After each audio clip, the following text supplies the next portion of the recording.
Hi guys welcome to one set. So இந்த வீடியோவில் வந்து நம்ம Rajendran sir 2013 mister world win பண்ணுறப்ப அவர் எந்த மாதிரி டயட் பிளான் ஃபாலோ பண்ணுறாருன்றத தெளிவாகவே பார்க்கலாம். அதாவது இது ஒரு ப்ரீ கான்டெஸ்ட் டயட். அவர் 10 வாரத்துக்கு முன்னாடி, அதாவது காம்படிஷனுக்கு 10 வாரத்துக்கு முன்னாடி இருந்தே இந்த டயட்டை வந்து அவர் ஃபாலோ பண்ணியிருக்காரு. இந்த இன்ஃபர்மேஷன் வந்து பாடி பில்டிங் மேகசின் ஜென்டில்மேன்ல வந்து எடுத்திருக்கேன். பிபி பிரபு 2014 ஏப்ரல் இஷ்யூ இது. ஸோ அவருக்கு அந்த கிரெடிட்ஸை கொடுத்துட்டு நம்ம வீடியோக்குள்ளே போகலாம். நம்ம பார்க்கக்கூடிய இன்டர்நேஷ்னல் பாடி பில்டர்ஸ் எப்படிலாம் அவங்க வந்து ஃபுட் வந்து அவங்க கான்டெஸ்ட்டுக்கு முன்னாடி அவங்க எடுத்துப்பாங்களோ, ஸோ அதுக்கு ஈக்குவலாக தான் நம்ம ராஜேந்திரன் சாரும் ப்ராப்பரான நியூட்ரிஷன் வந்து ஃபாலோ பண்ணியிருக்காரு. இவர் பார்த்தீங்கன்னா 5 பிக் மீல் எடுக்கிறாரு. அதாவது 5 வாட்டி சாலிடான பெரிய சாப்பாடு சாப்பிட்றாரு. அது மட்டும் இல்லாத 2 ப்ரோட்டீன் ட்ரிங்க் எடுக்கிறாரு. 2 டைம்ஸ் வந்து ப்ரோட்டீன் ஷேக் எடுக்கிறாரு. இவருடைய ஃபர்ஸ்ட் மீல் பார்த்தீங்கன்னா காலையில் 20 எக் ஒயிட்ஸ், அது கூட 100 கிராம்ஸ் ஆஃப் ஓட்ஸ், ஒரு ஆப்பிள். இது வந்து 7 மணிக்கு எடுத்துக்கிறாரு. இவருடைய செகண்ட் மீல் பார்த்தீங்கன்னா 150 கிராம்ஸ் ஆஃப் ஸ்வீட் பொட்டேட்டோ, அதுக்கப்புறம் 10 கிராம் வந்து அமினோ ஆசிட் எடுத்துக்கிறாரு. இது வந்து 9:30க்கு எடுத்துக்கிறாரு காலையில். பிஃபோர் ஒர்க் அவுட் வந்து ஒரு சர்விங் நைட்ரிக் ஆக்சைடு, அது 10 மணிக்கு எடுத்துக்கிறாரு. டூரிங் ஒர்க் அவுட் பண்ணுறப்ப பிசிடபிள்யூ, அதுக்கப்புறம் குளூட்டமின் ரெண்டுமே எடுக்கிறாரு. ஒர்க் அவுட் முடிஞ்சதுக்கப்புறம் ஒரு ப்ரோட்டீன் ட்ரிங்க் எடுக்கிறாரு. அதில் 60 gram of whey protein, 50 grams வந்து ஓட்ஸ், அது கூட சாப்பிடுவார். இது வந்து 12 மணிக்கு எடுத்துக்கிறாரு. இவருடைய தேர்ட் மீலில் என்ன இருக்குன்னா 500 கிராம்ஸ் ஆஃப் சிக்கன், நிறைய வெஜிடபிள்ஸ் எடுத்துப்பேன்னு சொல்கிறாரு. அதுக்கப்புறம் ஒரு கப்பு வந்து அரிசி சாப்பாடுன்னு சொல்கிறாரு. இது வந்து 1:30 மணிக்கு எடுத்துப்பார். இவருடைய ஃபோர்த்து மீலில் வந்து 20 எக் ஒயிட்ஸ் இருக்குது, ஒரு சப்பாத்தி. இது வந்து 5 மணிக்கு எடுத்துப்பார் ஈவினிங் டைமில். மறுபடியும் இவரை வந்து நைட் வந்து ஒர்க் அவுட் பண்ணுறாரு 7 மணிக்கு. ஸோ பிஃபோர் ஒர்க் அவுட் வந்து ஒரு சர்விங் நைட்ரிக் ஆக்சைடு வந்து எதுக்கு எடுப்பாங்கன்னு தெரியும், நம்மளுக்கு வந்து மசில் பம்பிங் சூப்பராகவே கொடுக்கும். அதுக்கப்புறம் டூரிங் ஒர்க் அவுட் வந்து பிசிடபிள்யூ, அதுக்கப்புறம் குளூட்டமின் எடுத்துப்பேன்னு சொல்கிறாங்க.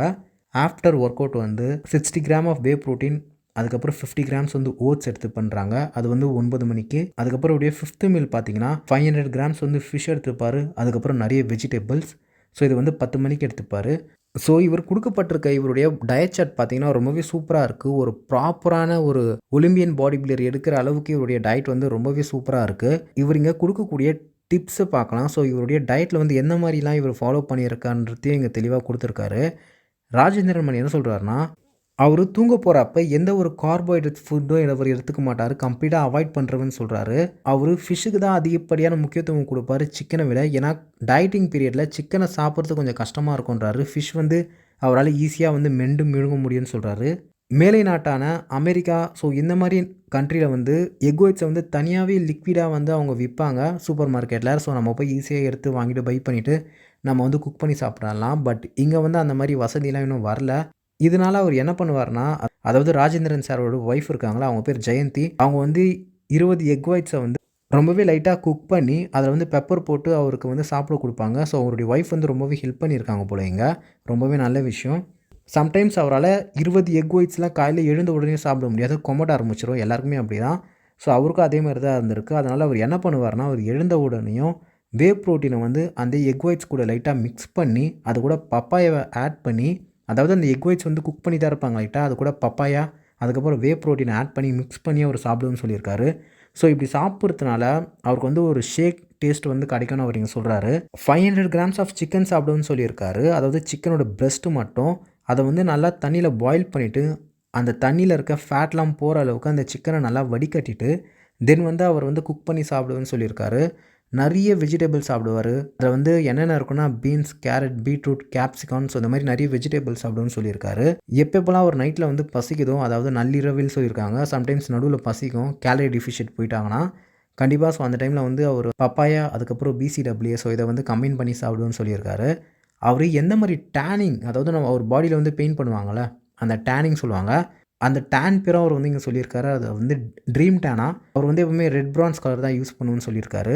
ராஜேந்திரன் மணி சார் இங்கே பாடி பில்டிங்கில் ரொம்பவே முக்கியமான விஷயம் நியூட்ரிஷன் தான் சொல்கிறாரு. அதாவது உணவு திட்டம், அதுதான் வந்து 70% வந்து பாடி பில்டிங்கில் வந்து நம்மளுடைய பாடி சேஞ்ச் பண்ணுறதுக்கு யூஸ் ஆகுன்ற மாதிரி அவர் இங்கே மென்ஷன் பண்ணியிருக்காரு.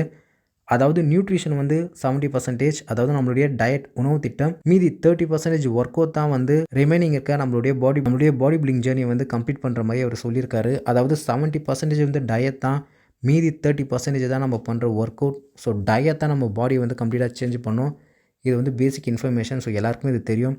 சில பேர் வந்து 50-50 சொல்லுவாங்க, சில பேர் 90-10 சொல்லுவாங்க. ஸோ இது வந்து யாருக்குமே டிஃபர் ஆகும். ஸோ நம்ம ராஜேந்திரன் சார் வந்து 70% வந்து டயட்டில் தான் இருக்குன்றாரு, 30% ஒர்க் அவுட்டில் இருக்குன்னு சொல்கிறாரு. ஸோ இதுதான் காய்ஸ். ஸோ அவர் 2013 வந்து அவர் மிஸ்டர் வேர்ல்டு வின் பண்ணுறப்ப இந்த மாதிரி டயட் தான் ஃபாலோ பண்ணியிருக்காரு. கண்டிப்பாக ஒரு ப்ராப்பரான ஒரு ஒலிம்பியா பாடி பில்டர் ஃபாலோ பண்ணுற அளவுக்கு தான் இவரும் ஃபாலோ பண்ணியிருக்காரு.